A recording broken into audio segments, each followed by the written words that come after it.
Well, hey, everybody, and welcome to the Daily Bible Podcast presented by Saint Church. My name's Caleb, and our hope is to help you study the Word of God every single day. Every day, we're taking time to upload episodes onto Spotify, Apple, and YouTube, where we read through a chapter of the Bible. We look at the context it was written in, and we see what it has to say for us today. Today, we're going to be doing just that by continuing on in our study through the book of Leviticus by reading out of Leviticus Chapter 5.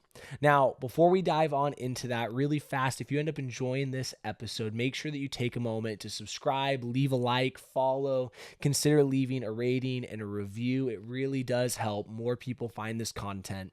But today we're going to dive on in. And we're going to continue in the book of Leviticus. Now, once again, we are continuing with the Lord giving the instructions to the Israelites for how their sacrifices were to be prepared and handled and all those different things. So let's start to read, starting in verse 1. This is what the Word of God has to say today. It says this: "If anyone sins because they do not speak up when they hear a public charge to testify regarding something they have seen or learned about, they will be held responsible.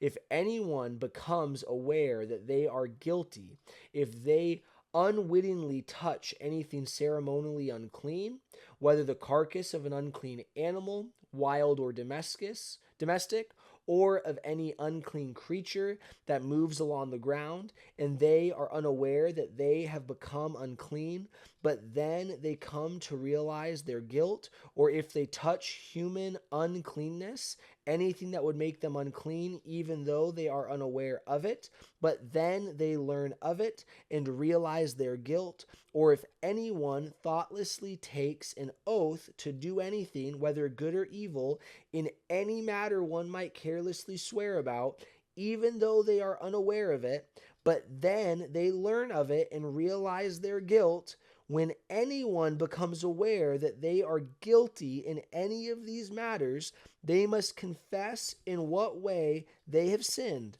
As a penalty for the sin they have committed, they must bring the Lord a female lamb or goat from the flock as a sin offering, and the priest shall make atonement for them for their sin. Anyone who cannot afford a lamb is to bring 2 doves or 2 young pigeons to the Lord as a penalty for their sin, one for a sin offering and the other for a burnt offering.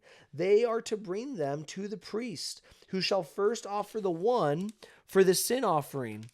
He is to wring its head and its neck, not dividing it completely, and is to splash some of the blood of the sin offering against the side of the altar. The rest of the blood must be drained out at the base of the altar. It is a sin offering. The priest shall then offer the other as a burnt offering in the prescribed way and make atonement for them for the sin they have committed, and they will be forgiven. If, however, they cannot afford 2 doves or 2 young pigeons, they are to bring as an offering for their sin a tenth of an ephah of the finest flour for a sin offering. They must not put olive oil or incense on it, because it is a sin offering. They are to bring it to the priest, who shall take a handful of it as a memorial portion and burn it on the altar on top of the food offerings presented to the Lord. It is a sin offering. In this way, the priest will make atonement for them for any of these sins they have committed, and they will be forgiven. The rest of the offering will belong to the priest, as in the case of the grain offering. The Lord said to Moses, "When anyone is unfaithful to the Lord by sinning unintentionally in regard to any of the Lord's holy things, they are to bring to the Lord as a penalty a ram from the flock, one without defect and of proper value in silver according to the sanctuary shekel. It is a guilt offering. They must make restitution for what they have failed to do in regard to the holy things, pay an additional penalty of a fifth of its value and give it all to the priest. The priest will make atonement for them with the ram as a guilt offering, and they will be forgiven. If anyone sins and does what is forbidden in any of the Lord's commands, even though they do not know it, they are guilty and will be held responsible. They are to bring to the priest as a guilt offering a ram from the flock, one without defect and of proper value. In this way, the priest will make atonement for them for the wrong they have committed unintentionally, and they will be forgiven. It is a guilt offering. They have been guilty of wrongdoing against the Lord. And that is the end of Leviticus chapter 5. Now, in this chapter, we are continuing to see the Lord outline offerings for unintentional sin. And today, just as we've been doing throughout this study through the book of Leviticus, I want to pick something that is interesting from these instructions to outline for you. Again, there's a lot of overlap amongst all these different sacrifices. And so today, the thing I want to point out is the fact that for the unintentional sin committed by an individual, when they become aware of it, that they have to give a sacrifice. For that sacrifice, the fact that the Lord acknowledges the means that a person may have. That he looks and he first starts out with a lamb. And from there then goes and says, if you can't afford the lamb, then bring the 2 doves. And if you can't afford to bring the 2 doves, then bring the ephah, bring the grain offering. You see, in this moment, what we're seeing is the Lord still say, hey, when you've become aware of unintentional sin, there is still sin that has been present. And so he's looking and saying there still is a sacrifice to be given to atone for that. Yet he looks and he does acknowledge it was unintentional.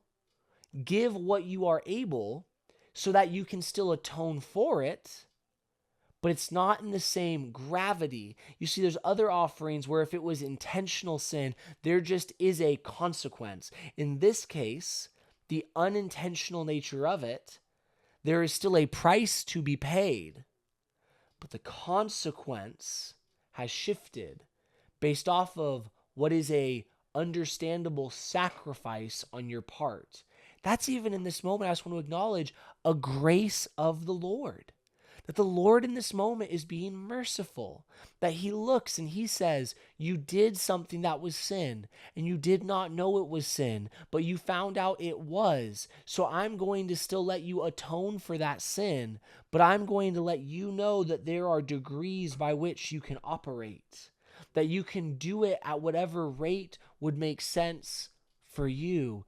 That's a pretty darn beautiful thing. That in the midst of Leviticus, a book that we do not usually think of as the Lord showing grace, even at this time, as he's looking at people and helping them to see that they cannot keep up with all of these things that would have to be done. It's why we need Jesus. Even in the midst of that, he says, here, I see where you're at. I'm not going to place too big of a burden even. Let's figure out what you can do. I find that beautiful. And I think that is an incredible thing that we get to see of the Lord today. And so, friends, today, with where we're at in the book of Leviticus, that's what I have for you. If you have any questions, comment them down below. I would love to dialogue with you about that. If you're checking this out on YouTube, Spotify, or Apple, make sure to subscribe, follow, leave a like, leave a rating if you enjoyed it, that sort of a thing. But with that being said, thanks for being here today. I can't wait to see you tomorrow because we're taking time to study the Word of God every single day.